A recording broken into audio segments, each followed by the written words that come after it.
Hi everybody, in today's Flashmasters interview I speak to the incredibly talented Scott Josuweit. As you can see here, Scott's work is absolutely amazing. He's an ambassador for MagMod, he's a passionate educator who runs the brilliant Purpose and Process Mastermind group on Facebook, which is a community aimed at helping other photographers, and he is quite simply one of the best users of off-camera flash in the world. When we set up Flashmasters, we knew straight away that we wanted Scott to be involved, and we are so honoured to have him as part of the Flashmasters team as an ambassador.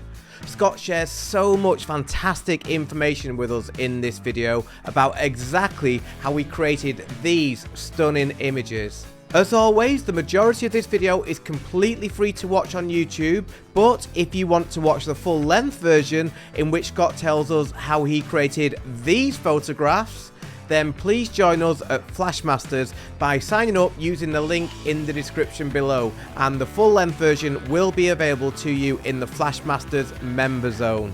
So, without further ado, let's speak to the incredible Scott Josuweit.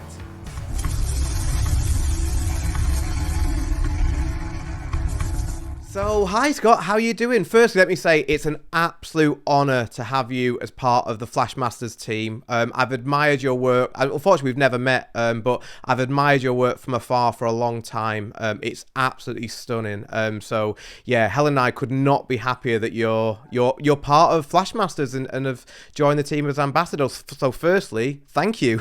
Yeah, no, thank you so much for having me. I've been a big fan of yours for many years now, and it's so cool to kind of make it all full circle and get to give back to the photography community alongside of you. Oh, that's very kind, thank you. And I know actually this is something we're going to speak about a bit later, but you're passionate about education as well, aren't you? And like you say, giving back. Yeah. I know you run a very popular and very cool Facebook group. Actually, before we get into everything, do you want to just introduce that to us? Because I know it's a real key part of what you do. Sure, yeah. In case people don't know, I actually was a teacher for 10 years in the public school system. And so that was actually my very first passion, my first profession. And I loved it, but photography really kind of took over from there. And so it's kind of cool to kind of come full circle with all of that. So my group is called Purpose and Process, and basically it's mainly about it's a good mixture of both business and shooting skills, but really trying to make sure that instead of just giving you a trick per se, it's really kind of showing you, let's make a process that's repeatable and something that you can do each time and adjust and be flexible instead of just this kind of one trick pony there. Because that's what I see a lot of. It's like, it's cool to be able to pull off a certain shot, but what if those conditions change? Let's try to make something that you know how to adjust and make flexible, and that way you can do it on the fly quickly. Totally, I totally agree, and I love that you do that as well. One of the things that we really admire about all the Flashmasters ambassadors is just your willingness to educate, to help others, to give back. And it's so nice to see that, and harbouring a really good community as well, like what we've created over there. So yeah, I would definitely recommend, if you've not already done so, the link will be in the description of this video, but to go and join Scott's group, because yeah, he shares so much in there, and it's it's a really good thing to be a part of. So yeah, I just wanted to make sure you mentioned that, Scott, because I think that's anybody who is watching this, I'm sure will be really will gain a lot from your group. So yeah, definitely wanted to mention that. But yeah, if in case anybody's not aware, Scott, or isn't aware of you and your work, could you just firstly just let us know? I'm always fascinated to hear the answer to this, how you actually got into wedding photography, because as I said in previous interviews, I don't think anybody ever goes to school and thinks, I want to be a wedding photographer when I grow up. We all seem to get into it almost by accident. So what was your story? Mine was totally by accident as well. Yeah, I thought so. It was the girl I was dating at the time. She was a photography minor and a graphic design major. And so I just kind of saw her using a camera a lot. And when we start going places, it was just like, I'm kind of tired of using my phone. It doesn't really get the job done. And so I just kind of picked up a little kind of point and shoot at that point and started playing around with it a little bit. And then I started borrowing her camera some, and I was just like, This is cooler than I thought it would be. And honestly, I flipped it into manual pretty much right away. I just started playing with things and started feeling like I felt kind of comfortable very quickly. And she just kind of went, this isn't normal. Like nobody just picks it up and just starts going like this. And I said, oh, well, it's just basically a giant math equation. If you change your shutter by this much, well, then you change this by this much. And it's just, because I was a math teacher. And so I kind of thought about it in Isn't it fascinating how you would have yeah. thought photography seen as being, obviously photography is a very creative pursuit, and maths is very black and white. It's either correct or it's not. But you've sort of used your math skills and to really help you in photography. I've never heard that before. It makes total sense. I mean, that's why I'm such a big systems person, is because when you can, so for me, that's how I learned photography very quickly, was realizing like, oh, well, if you change this and then you adjust this, you're still at the same spot. And so once I started understanding all of that, things just picked up very quickly for me, because I just had this easily repeatable system of like, oh, I want to get this shot, but I got to keep my shutter speed here. So what do I do with this? And so once I kind of realized that and got my system down, it kind of took off quickly.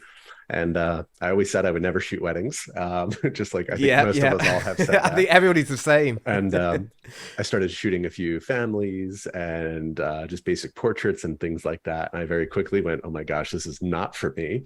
And then I tried out a wedding one time by complete accident. And I was just like, wow, I actually don't think I did too awful.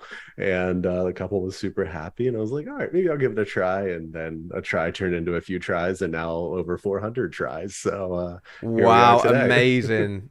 Isn't it? It's so funny because, like you say, I think everyone sets out thinking, oh, I don't want to shoot a wedding because it feels really daunting. But at some point, if you've got a big camera, people know you're into photography, you're going to get asked, and then it's like, can you turn it down?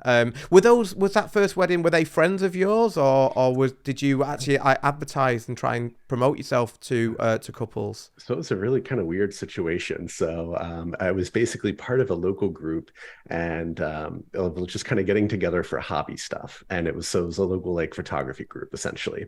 And basically there was a wedding photographer that was a part of it. And they said, hey, would anybody who has zero experience want to just come alongside of me, see what it's like and give it a try?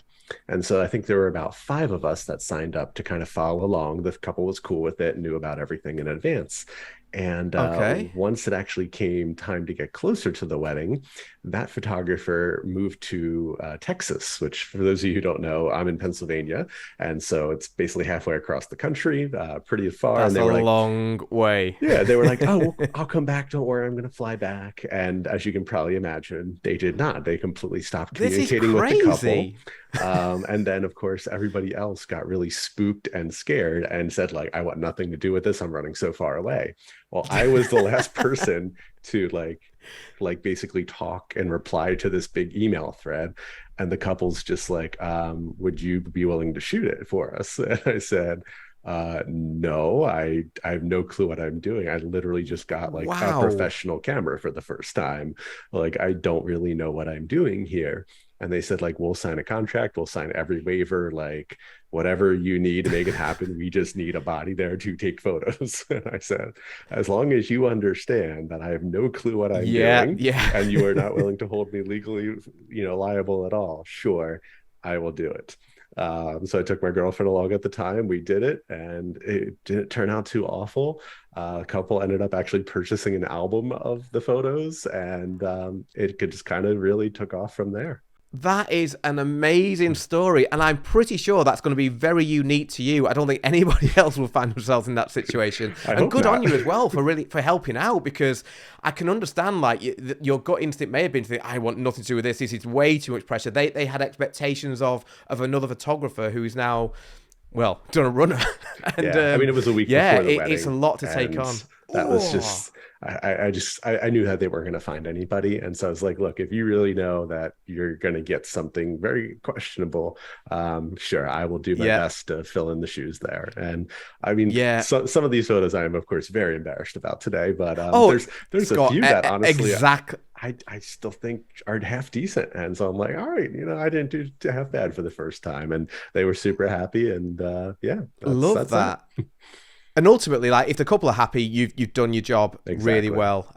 But yeah, oh, good for you. That I really admire you having the guts to take that on and doing really well. That's a brilliant story. I think when we do these interviews and ask everyone how they got into photography, I don't think anyone will share that story. So yeah, that's brilliant. And this is the thing that's interesting now, the next question, because with you having a very mathematical mind, did that mean that when it comes to off-camera flash, that became a bit easier to you than it does to many people? Because a lot of people just think it doesn't make sense. I Yeah. imagine that may be different for you. It really was. I mean, of course, just like everybody, when you first try off camera flash, it was not the prettiest results. It was throwing light Yeah. everywhere and just being like, oh, that looks kind of cool. Sure.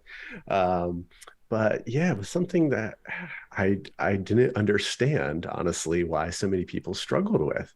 Yeah. Because for me, it did come more naturally. It's not to say I didn't struggle with certain parts of refining my work, of course. That's where the real difficulty came in. But when it came to just Yes. kind of figuring out the basics of like, oh, flash power and where it needs to be, I was just kind of like, yeah, well, if every wedding, you basically just kind of repeat this process, rinse and repeat. These are the spots, these are the about powers, these are my settings, and so forth. So it really didn't come too shocking to me. And I guess it also helped that the people I started working for and second shooting for very early on, they use Flash quite frequently themselves. So I really Ah, got to that's see cool. it. I assist a lot of people. I did a lot of second and third shooting and things like that. Really good And it advice. was Yeah. really, really, really helpful just to kind of see how they worked and be like, oh, so like I'd be holding the lights for them, of course. And I'd be like, oh, okay, so he's getting this result by being over here. Okay. And then I just started picking up little things that helped me start tweaking my own work. So that was really, really huge. Yeah, that makes total sense, and I love the fact you've done a lot of second shooting as well, because I think that's one of the best ways to learn. Because even if it's not related to off-camera flash, you're still getting wedding experience. You're seeing how the day runs. You're seeing what to do and when, how to pose and things like that. So I think that's really good advice. But yeah, I just find it fascinating how your maths background has helped you. So it's almost like let's not advise people to do photography workshops. Let's go and learn maths at college, because that's going to hold you in good stead. Oh, there's not much math I truly use these days, but man, there's sometimes it comes in handy. Yeah, oh, totally. But I also think it's really interesting how and this is really good advice. So for everyone watching, like, really let's, understand what Scott just said, that you're coming up with like these settings, and it sounds like you're copying and pasting them for different scenarios. And so you almost have your go-tos, and then you just adapt those based on the scenario, I assume. Absolutely. I think that's the biggest thing. I mean, I know as photographers, we all see ourselves as creatives and all of that. And that is important in a respect, but also there is nothing wrong with having kind of set go-to formulas that you can rely on. Because I don't know about you, but I think we've all had that moment during the wedding day where you're like, oh crap, I forgot what I'm supposed to be doing here. Whether it's with your posing, with whatever the setup is, and you're just like, what do I do? Well, if you have these things to go to, you can kind of erase that panic, take a quick deep breath and be like, okay, here's what I'm going to do. I know that these are the things. Let's go through that process and get back on track there. So I don't think there's anything to be ashamed about. And I feel like it's almost kind of like vilified in the photography community because it's supposed to be, oh, creative and abstract and this and that. And it's like, there's nothing wrong with this. If you're happy and your clients are happy and you're making good work, then that's all that matters at the end of the day. Could not agree more. That is really, really good advice. Thank you, Scott. Again, like you say, there's nothing wrong with having your go-tos, like almost like a safe place to go to if you need to fall back on it. Because I always feel like it's a good idea to take something safe, get the groundwork in, Mm-hmm. then move on. Because you know that even if what you tried that maybe a bit more creative, maybe you've not tried it before, if it doesn't work, you've still got that foundation in place of shots that you know your couples will like, and I think that's really, really important. So yeah, it makes a lot of sense. And also, it's so nice to hear like a photographer of your standing, of your ability, who's gone so far in the industry, also saying like sometimes things don't work and sometimes you do get a bit like, oh, I'm not sure what to do here. So again, I'm sure that'll make everybody feel better to know that we all feel that. We all definitely do. That's for sure. Excellent. So again, you're preaching very much to the converted here, Scott. But what would you say for you is the main reasons that you would use off-camera flash on a wedding day? Like, what would be the advantages to you, rather than just going with natural light? For me, it really boils down to, I guess, maybe like two different things. Number one is just obviously in certain environments, it almost becomes impossible to take photos without using flash. Hmm. And so, like, of course, you know, high ISOs have gotten incredible these days. And for me, if I can not interrupt a moment, not have to use flash, I certainly won't.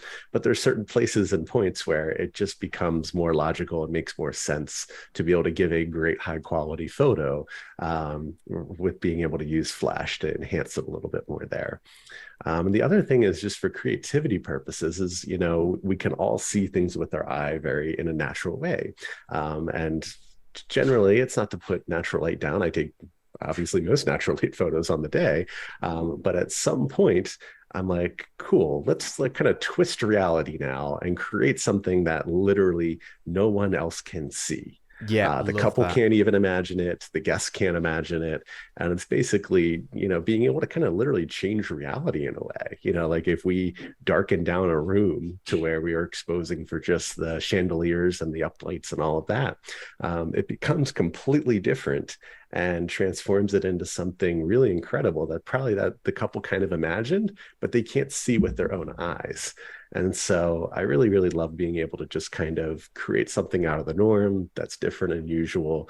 And this kind of makes people stop and think and be like, wow, okay, how was that created? Or, oh, wow, I didn't realize that part of our venue was there or that it could look like that. So I really just kind of love that wow factor, just because, of course, the emotional moments, the candids and all that. Those are the moments they're really going to treasure, of course. Yeah. And they have their own kind of memory of that, which is great. I'm going to reinforce that memory with my photos. But then I also kind of want to give them something that's like, hey, here's your memory. And then here's what I saw. And here's my memory. And then they kind of go like, whoa, okay, that's a crazy coincidence there of how those kind of came together. Yeah, love that. Absolutely amazing answer. And I couldn't agree more with everything you said. I love how, like you say, off-camera flash will allow you to change the look of a scene to what the human eye sees, and that can really like impress a couple and make you stand out as well. You know, that's the other thing, isn't Absolutely. it? There's nothing wrong with natural light, and as you touched on there, Scott, like I'm similar. I shoot the majority of the day just documentary, natural light, but I do love to change reality, to use your word. That's a brilliant phrase. To create something that's just different, and I think that's the real wow factor when it comes to off-camera flash, to make something that looks completely different to what we're used to seeing. Yeah, fantastic answer. Next up, Scott, this is something that everybody is always interested in. If we sort of delve metaphorically into your camera bag, what would we see in there? Like, what cameras are you using? What's your equipment? Sure. Of course, everybody wants to know what's in the bag, Yeah, right? it's So always the most common question. And I'm always fascinated. It's it's like, as photographer, we love bags and we love equipment. We love shiny things. So it's always really interesting to see what other people use. it's funny. I am probably the biggest non-gear head photographer Okay. out there. I used to be early on. I went through my paces with all of that, but now I'm like, cool. Does this get the job done well enough? Sure. So it's probably not going to be very the sexy answer that most people would probably expect. So I still use the Sony A9s. They still work perfectly fine and get the job done. I Yeah, don't need 50 A9 plus for life. I'm in the megapixels. same team as you.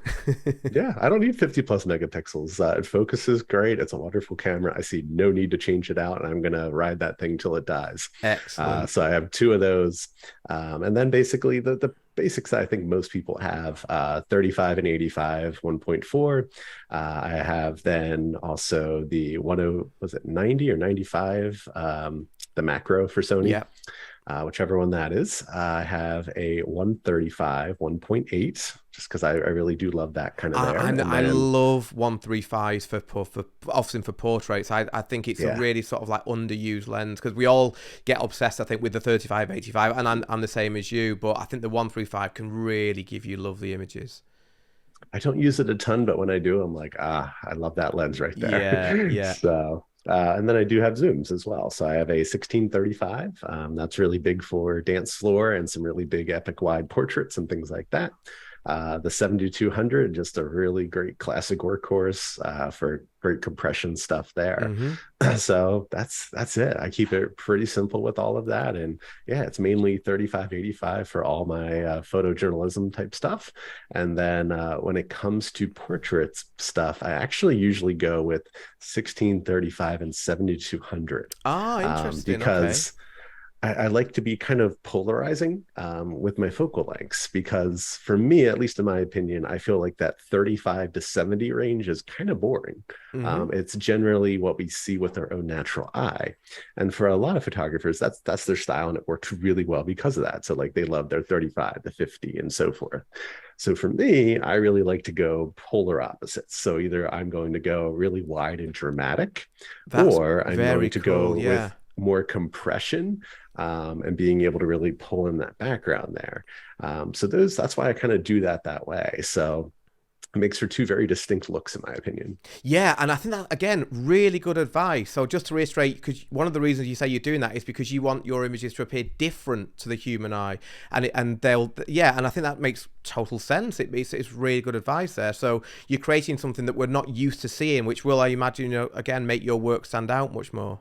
Yeah, because I believe, what is it? We see at 50 millimeters, I think they say, I believe it is. That's like I've comparable looked at, they have with the Googled this focal in the length. past. Yeah, it's something like that. Yeah, which I Yeah, also and agree that, like you say, for documentary, that can actually make more sense because we're used to seeing that. But I do like the fact that exactly. when you're trying to create different images for portraits, it makes total sense to go to the extremes. Yeah, yeah. That's basically the breakdown of it, and of course, lots of MagMod stuff on there, and the basic, flash equipment. I use Godox, Yeah. or Flashpoint, whichever one you want to call it, and yeah, that's pretty much it. There's no other crazy gadgets or gear or anything like that, and a softbox. So that's pretty much it. Keep it Yeah, pretty simple. cool. Out of interest, Scott, because this is one of the things that I through speaking to photographers in the live streams that I've done within my Patreon, and thank you for doing that as well Of for me. course. In the US, it seems that photographers often have an assistant or a second shooter. Is that the case with you as well? Like, do you have somebody there helping you on the wedding day? I do, especially just because of my style of how I use my flash now, where basically my assistant's usually in the frame. So I do a lot of work like that these days because I really like the results of just having a softbox that's closer to my subject. Yes. Yeah. Granted, it is extra work, especially when it comes to post-production and all of that. But I've really just found the results. It's just easier for me to work with rather than trying to run and grab the speed light out of the This is frame, what I do. or try Shoot it to on a like tripod and then set go it up in. where it's like exactly on the edge of the frame, and then you realize you're like, it's close enough, I'll Photoshop it out later, and then you can't, things like that have just become annoying. So Yeah. I do always have an assistant, and I usually have a second photographer, but mainly my assistant's just basically carrying around everything all day and mainly just focusing on lighting for me. So Yeah, no, but that is so useful because even for the odd occasion on the wedding day that you just mentioned there, which so you've got somebody going into the scene, holding up your assistant's holding up maybe your softbox, which will give you the best light possible as well, rather than just using, say, if you just like a speed light with a sphere on, something like that. The softbox, with it being a bigger light, is going to give you much nicer light. Be able to have somebody there, you're staying still, they're leaving. You take another shot and then you composite them together. That is so useful, as opposed to shooting it on the tripod, running it into the scene, removing it, taking another one. Yeah. I need to get myself an assistant, I think, because that would be the dream. I mean, let's be real. Also, the toll wedding days take on all of us. They get to lug around all the heavy gear all day, and I'm very grateful for it. And it makes it so that the next day I'm not waking up like feeling like I just went through hell there. Yeah, So yeah, totally. Yeah, I'm gonna get myself an assistant. I think it sounds like the absolute dream scenario, and it will mean that hopefully I'll wake up the next day not feeling as much of a zombie. the wedding hangover is real, right? Oh, yeah. And as you get older, unfortunately, I definitely am getting older. I can feel it. Yeah, that the hangovers get more extreme and seem to last a lot longer as well. The day after a wedding, it's not just physical, is it? It's mentally being so tired. Yeah. I mean, I always feel a bit bad saying it because it's not, this is a brilliant job and you feel bad moaning. But yeah, hangovers are definitely a real thing. Cool. Thank you so much, Scott. This is all such valuable information that you're giving, and I really, really appreciate it. So what we'll do now, this is the exciting part, is we're going to look at some of your images and we'll break down how you created them, if that's okay. The first one is absolutely stunning. I love it. It's one of those images that I'm sure will get you bookings for this image alone. Just, it's a real wow shot. And what hits me here is just the way that you control the light. The way that the bride and groom are lit so well. And you've retained so much of that beautiful ambient blue. So the first question, Scott, how do you do that? It looks amazing. I feel like the number one issue I typically see for photographers when they're trying to use flash is they turn on the camera and they turn on the flash at the same time, and then they start dialing everything up and down, and then they just kind of go, "Oh, I'm so frustrated. I can't get it balanced right." Yes. Well, the Yes. first and biggest step is just get your ambient set first, especially when you walk into spaces that have lots of gorgeous uplighting and pretty chandeliers like this does. Like, you have to expose for the space first. And so that's all I did here, was basically just figure out, okay, where's the exposure where I can really get the richness of the color of the room and be able to make sure that those chandeliers really shine, that they're not blown out or that they're not completely dark. And so once I had that set, then it's just basically it's three flashes. Now I know everybody always says like, well, I see four different lights in there. Well, those ones Yeah. on the back far left side there, those are from the venue. So those are Ah, like little okay. spotlights right there. The bigger kind of flashes right there. So one to the left of the couple there, and then one on the very far right side. Those are my flashes. And there's Mm-hmm. an additional one that's behind me there. So it's three lights in basically a triangle. So Right. Okay. whenever I have a big space like this, I always want to go with the triangle method. And the reason I always love that is because it basically ensures that I can get a great shot from any angle without having to wait for the couple to hit a certain point or anything like that. So it's three lights, and basically each one has a grid on it. And then they also have quarter CTOs on it. So CTO, color temperature orange. And I did that because this room was very blue. Mm-hmm. And basically, I wanted to be able to push those blues even further when it came to post production. And so when I use that quarter CTO, I usually have to get my white balance down to around 4,500 Kelvin or so. And what that does is that really pushes those blues and accentuates them, makes them a little bit more rich. So that's one of my kind of favorite tricks when you see spaces with lots of uplighting, is playing around with gels sometimes to help kind of shift those colors that enhance them even a little bit more. That is brilliant, and there's so much gold in what you just said there, Scott. There's a few things to talk about here.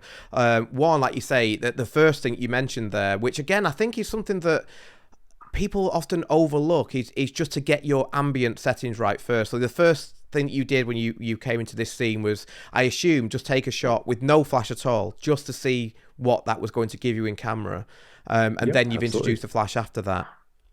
Yep, it's that simple. And basically, I said tell everyone, anytime you're using flash, start at like 1/32. It's kind of that right in the middle flash power, and then you dial up or down from there based upon the result that you're getting until you get something that you like.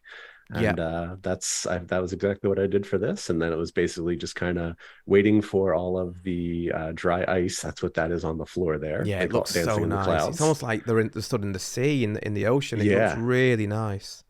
yeah, and it's just kind of waiting for it all to come together for that right moment there. Uh, uh, Whenever you're doing these things too, the big thing is you have to watch your flash power, especially on the dry ice, because if you have it too high, it can really blow it out. And then you have all these blown highlights right around the couple, and it can be really distracting. So it's always best to go a yes. little bit under, and then you can raise it up or do some brushwork later on. Yeah, fantastic, fantastic advice again, Scott. And the other thing, just to touch upon again what you mentioned in there, because I think this is really useful to know, is it's very easy. To go into that scene, and you just want to put your speed lights up, you're going to hit the ceiling and it's going to bounce off that blue, and that Mhm. ambient light would just go. It would look, and one of the things that makes this shot so stunning is how you've retained that. Now, you mentioned that you use grids, and first, like, shout out to MagMod, who very, very kindly are, and we're very proud to say, are sponsors of Flashmasters. And obviously, you're a MagMod ambassador. Can see you repping the merch, Absolutely. You which got is it. fantastic. So yeah, we all adore MagMod, Scott and I, and I'm sure everybody who watches this channel. But what would be the reason that you've used grids here, as opposed to just going with bare speed lights? Absolutely. Just like what you just said, that uplighting and all of the ambience there will get completely lost if the lights are allowed to basically spill over all those surfaces. Yeah. Basically your flash will wash out all of that beautiful uplighting all over. And so when you have grids and you can kind of point them down, it makes sure that essentially it's not going to hit the ceiling, it's not going to hit all these walls, and basically it'll be focused right on the middle of that dance floor there. And I mean, when you have a venue where like a chandelier is directly over the center of the dance floor, it's pretty simple to be able to aim and kind of spotlight it because you know exactly where they're going to be. So you don't have to worry about them going all over the place. I know some photographers worry about like, oh, what if they move? It's not like it's that pinpoint, especially when you have a massive room like this where, you know, my lights are so far away. But again, they're still controlled to the point where it's not going to spill everywhere. Yeah, love that. I mean, yeah, just the description of how you've created this photograph, I think, is would make this whole video worthwhile because, yeah, you've so many things we can talk about in here. We'll move on now, but you also touched upon this is your 3 light setup. So I imagine, again, based on what we said before, or what you mentioned, it's a go-to for you. So you know you're going to here, you know what your setup is, your copy and pasting, which again just shows you how good that is as a technique, a go-to, rather than trying to reinvent the wheel every single time. Yeah, I can do that setup in basically literally minutes. You know, if I'm feeling really rushed, I know exactly what I'm going to do. Cool, 3 lights, they all get this, they go in these positions, and I'm ready to go. I'm not having to panic or tell, you know, the planner or the DJ to wait because, you know, it's plug and play at this point. Yep, love that, and that's such a good takeaway from this interview. And like you say, there is nothing wrong with learning these go-tos. It will make you feel so much more confident when you go into venues. This next image, Scott, is one that I've long loved of yours because it's a bit more unusual, I think, to see such a dramatic shot taken with off-camera flash during a wedding ceremony. And that's one of the reasons I think this really stands out because we're not used to often seeing flash used during a ceremony, but in this instance, you have made such a difference to what I'm sure that scene looked like to the human eye. So yeah, if you could talk us through this one, that would be amazing. So this is one of my favorite local venues, and basically it is an old cork factory, and so therefore it's very, very moody, and all the ceremonies take place indoors. So there is no outdoor option even available. So no natural light at all other than just the candles. You have zero natural light at all, and it gets very dark and moody. So they can basically, there's ways they can open up like some windows around the room. You can barely make it out, but they have some covers on the windows on each side there. But most of the couples, they're booking this venue because they love the moody ambience of it. Yeah, I can imagine. So like you can see, this is a basically purely candlelit ceremony here. And then you have the chandeliers. There's this beautiful draping up top, you know, the flowers up front there. And it's a very, very simple setup. I know everybody's like, how do you pull this off? It's so amazing. Yeah, including me. Yeah, exactly. And oftentimes, I mean, that's the genius of what you do. Like, you know, when you describe it, it's almost a bit like a magician showing you how to do a trick. You think, oh, I get that, but I would not have guessed beforehand. And I love, as I say, how you've retained all that beautiful, warm, ambient light. So, yeah, I don't know what your simple setup is, Scott, but I'd love if you could share. Yeah, I mean, again, this is one where ambience is super important. So I think I might even been at 3200 ISO here, which I know for some people they're worried about, but our cameras can easily handle it these days. Definitely. And so it is just 2 flashes, one off to each side, because basically there's like little aisles on the very side so people can get to their seats. And that's just where they are. And basically it's just a matter of kind of finding the spot where they can be back far enough to cover enough of the wedding party and the couple up there. But yeah, it's basically just has grids and quarter CTOs on there again. That's kind of my general formula for this all the time is a quarter CTO and a grid. Again, the grid to help control that spill because there is so much ambience in the space that I don't want to ruin. So that was really, really important. Yeah, that's brilliant. And I think the other takeaway from that is having the confidence to use off-camera flash during a ceremony because as you proved here, it can make such a dramatic difference because I can only imagine what that would just look like in natural light. It will still be lovely, but the fact that like the couple we're drawn into the couple here, aren't we? Because they are you've retained perfectly all the highlights, but they're the brightest part of the photograph. So we go there, and then we see the scene, which is so beautiful, and would not look anywhere near as dramatic and as romantic, I'd say, as well, if it was natural light and if you hadn't underexposed that scene. It's absolutely stunning. I also love as well the reflection that you have on the floor there. Is that something that you've brought, or is that just how the venue is? It's just how the venue is. So basically, it's carpet off to the sides for all of guests and everything, but then it is a hardwood aisle there. So therefore, there's a little bit of shine to it, and therefore it casts a little bit of a reflection, and it's really beautiful when they do the candles there, because I mean it's just the perfect leading line, Yeah. Oh, right it's right to stunning. everyone where you want the eye to go. And then you add in the draping up top, and it's just basically everything runs directly to the couple. And it's almost cheating when you have this much beautiful design, and I'm just like, okay, I'm just going to pop my two flashes down, You make it expose sound for so the simple, ambient, and Scott. there you go. No, it's breathtaking, and another one of those images which I'm sure couples will book you on as soon as they see it. If they're going to get married at that venue, they will look at that and think we need Scott. Basically, yeah, it's It happens absolutely all the time, breathtaking. honestly. It really does. Yeah, no, I know it will do. And again, another reason why off-camera flash can help set you apart and get you bookings. Like that one image, I'm sure has paid for itself many times over. Absolutely. And another example here, Scott, of where you're using wide angle lenses to really create a scene that looks different to what the human eye sees. And this is, again, what I love about this is not typical what we're used to seeing. We often see first-hand shots taken where the guest would be, but you've gone for it here, and you've gone really far back to tell the story, and I love that. Is this something that you thought you wanted to do before, and did you have a second shooter going closer, or did you just think I'm just going to go for it and go for something different?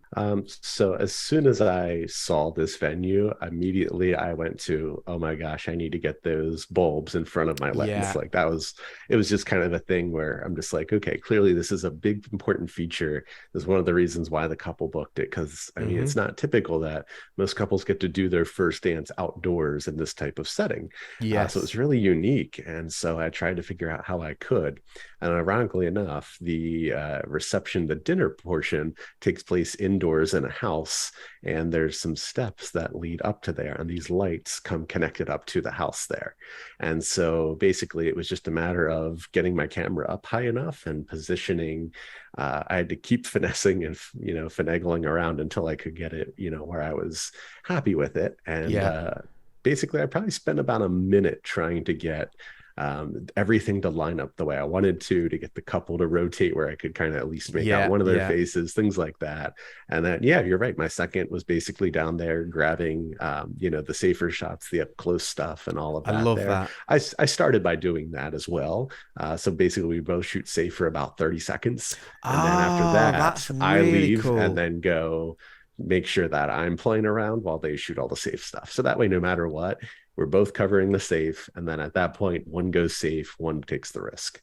I love that approach. I love that you a bit like we said before, like you get the safe shot, and that then allows you to then move on and be more creative, and that's a brilliant lesson. I think it's also fascinating that you, as the first primary shooter, have been the one to take the risk, because I think oftentimes it's the other way around, and it's the second shooter will take the risk, and the primary shooter will play it a bit safer. But I love the fact that you've been the one to think, actually, I've already got this safe shot, so it's not going to be that bad, even if this shot doesn't work. And then you've gone to take this. I think that is fantastic.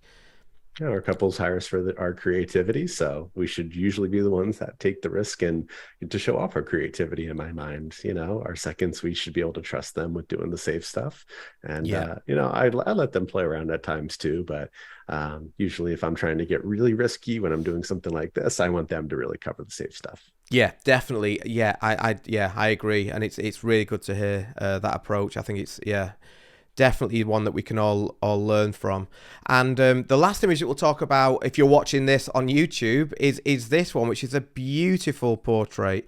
Again, it looks like a very dark ambient venue, but you've really made the most of it in terms of how you've lit up the couple here. Yeah, as you can see, I mean, again, super moody place, basically all candle lit. And what you can see there is basically just a reception table in the foreground with all the glasses and everything, and the candles just kind of giving them that warm glow, and obviously a little bit of bokeh there as well. And then that's the couple up on a bar. So this is the part of the Cool. bar at the venue, and one of the popular things is to do photos up there. Yeah. So what I had typically seen was basically nobody shooting through anything. They just photographed them on the bar, which Yeah. does look really good.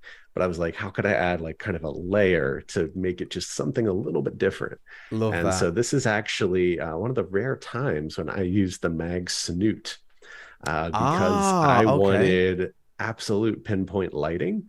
And I didn't want to have to Photoshop out an assistant here because there were so many complexities around this entire scene. Like if you move a little bit, the glass is going to shimmer a little differently or something like that. I was like, this is going to be a nightmare to try to Yeah.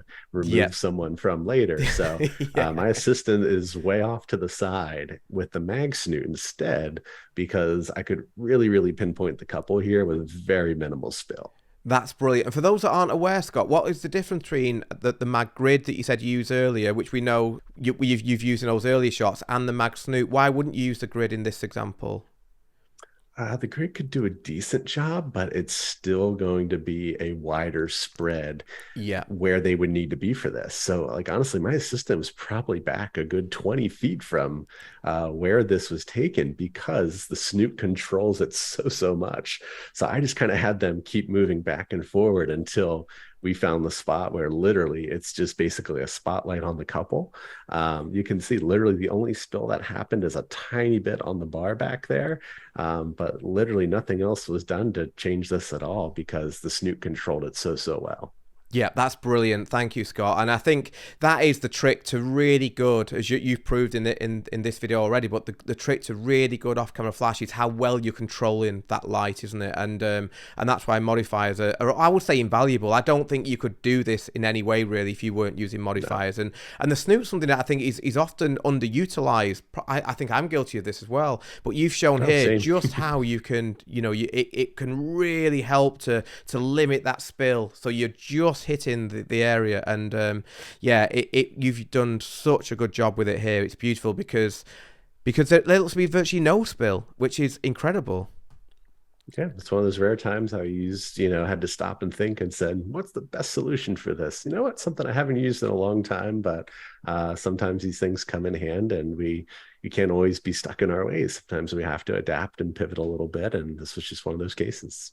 Yeah, that's brilliant. Well, Scott, for those watching on YouTube now, we're going to say thank you to Scott. If you're watching this in the member zone of Flashmasters, then please continue to watch because I'm going to be talking to Scott about how he created these images, plus asking him 3 quick-fire questions which he doesn't know about yet. So that will all be available. We're going to keep on recording now for the Flashmasters members. And again, if you're not a member, the link to join is in the description. But if you're watching this on YouTube, firstly, thank you, Scott. I really appreciate everything you shared with us in this video. You've dropped so much invaluable knowledge, and finding out how you've taken these images is mind-blowing, and it's so useful to hear that sometimes it isn't the scariest setups. It can be relatively simple to give you the most stunning images. So thank you, Scott. I really appreciate it. Of course, my pleasure. Thank you so much for having me. No, absolute pleasure. So we're going to continue now for Flashmasters members, but if you're watching on YouTube, thank you very much again for watching, and I will see you in the next one.